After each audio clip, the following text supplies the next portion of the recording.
Welcome to the Notary Educators with Kimmi YouTube channel. Hosts Kimmi and Jeff Nunnally, along with Alexis Franklin, share expert insights to help you launch and grow a successful mobile notary business, no matter what state you are commissioned in. Learn how to become a top-notch loan signing agent and get answers to common notary questions.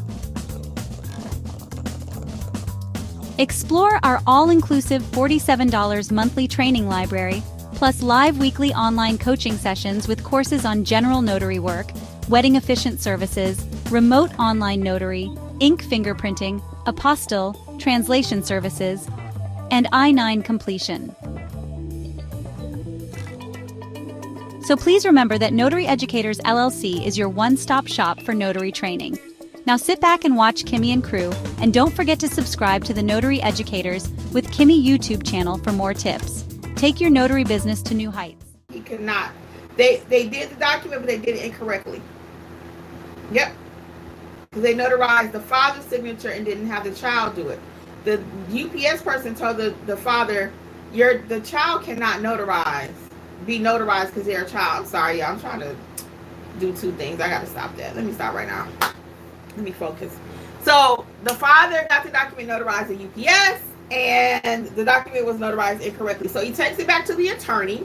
The attorney tells him, no, we don't need your signature notarized. The child is the one making the statement.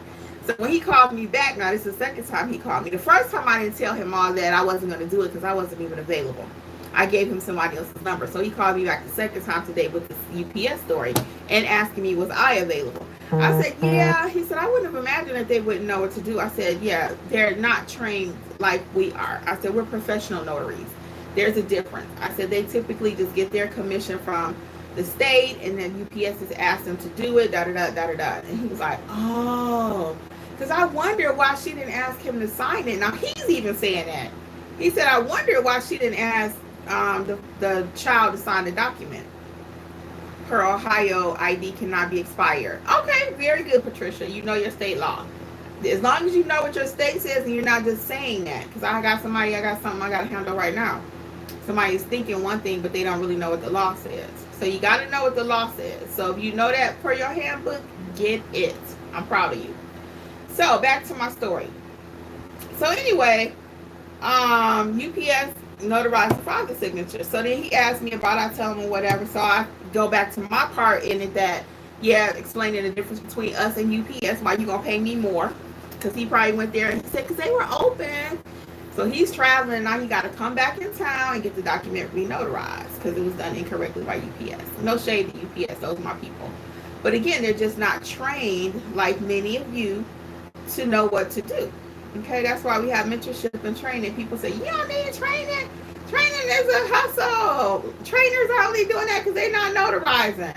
No, I'm actually notarizing, and I'm actually I'm actually a trainer, coach, mentor, all that, and I actually notarize documents. So it's not because I don't want to notarize that I'm a trainer. I'm a trainer because I want you to do it right, and I want you to have a successful business. That's why I train. Okay. Now, you may not always like my methods, and that's okay too. I may not be your trainer because I'm not going to just give you the answer. I'm going to teach you how to do it, and it takes longer to teach that way. It really does. So back to this guy really quick. So I told him, hey, I'm not doing that notarization. I didn't say it like that. I just said, unfortunately, I don't do those type of notarizations, but I have a couple of people I can refer you to. So I gave him one number the other day. He still had it, and I gave him another number from a client, from another notary that I knew would do it for him because I've referred others to him.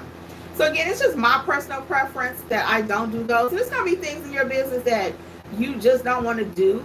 And you don't have to do every notarization. I've heard some people say, well, you can't turn down a notarization.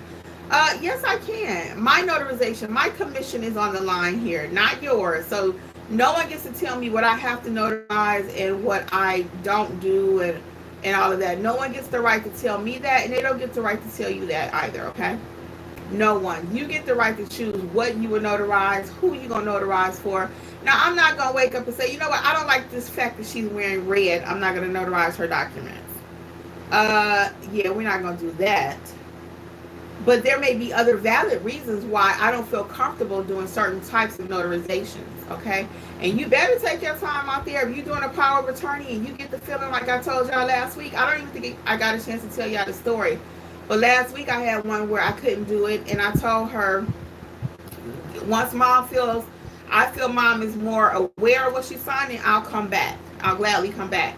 But I was not just notarizing it because the girl wanted me to.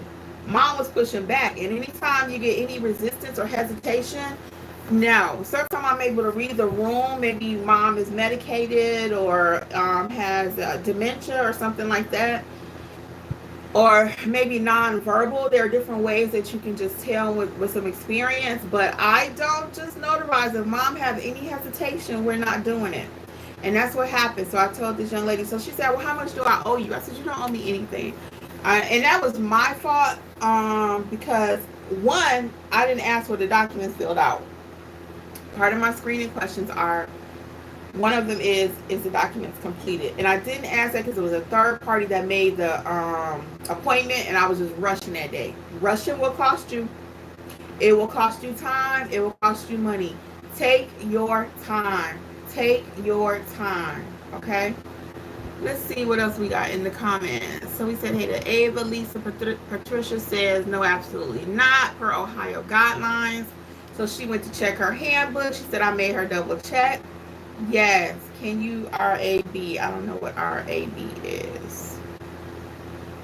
I don't know what that is. So you might, if you don't explain that really quickly, I'm going to have to delete you. So I think you clarify EYEEIY. I'm going to have to delete you, okay? Really quick, because I don't know what you're talking about.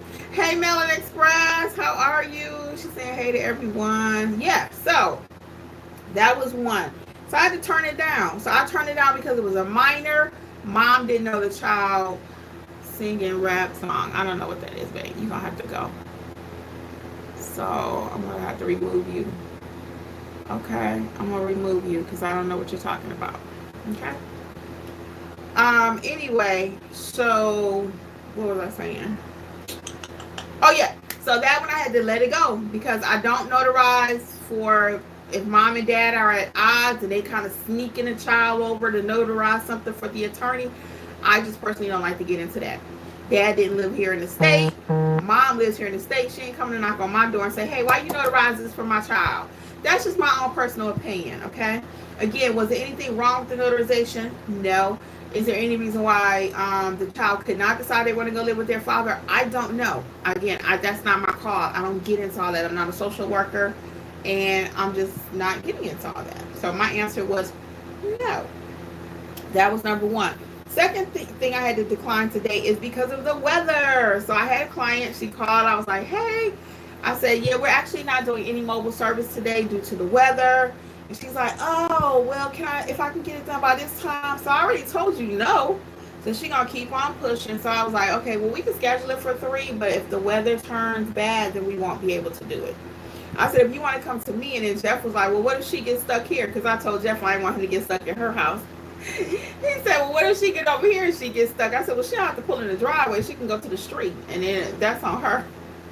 But he didn't want her to come here either, which was making sense. Now, at that point, I was thinking about my money. I'm like, well, it's up to her, too, because if she was already out in and she was leaving work. So if she wanted to spin through here right quick and get her document notarized, who am I to say no? But we ended up not doing it. So I said no. So there are going to be many times when you have to say no to a notarization. There are going to be many times, for example, it may be something like I already mentioned against your morals that you just don't agree with. No one can make you. I've heard people say, well, if you don't have a legal reason. Not true. I explained to the client, so if you want to call somebody and say, hey, she would notarize my document because of A, B, and C, I have the right to do that, Also, you would not want to notarize in case the client is incapacitated and you're not able to determine that, yes, they want to sign that document. If you feel like they're being coerced, it's a no, okay? So don't let anybody bully you into thinking that you have to notarize every single thing that comes in front of you. And again, I'm all in how you say it too. I tend to push back on the law. If it's something that I can reasonably push back on, like with the expired ID, people will push you. Well, it's me in the picture. It's me in the picture. Well, if your state says you cannot accept an expired ID, then the answer is no. Can you take this on my telephone? Can you take a picture, use my ID, the phone, the picture? I lost my copy. No, if your state doesn't allow for that, a digital copy of the ID, you cannot do it.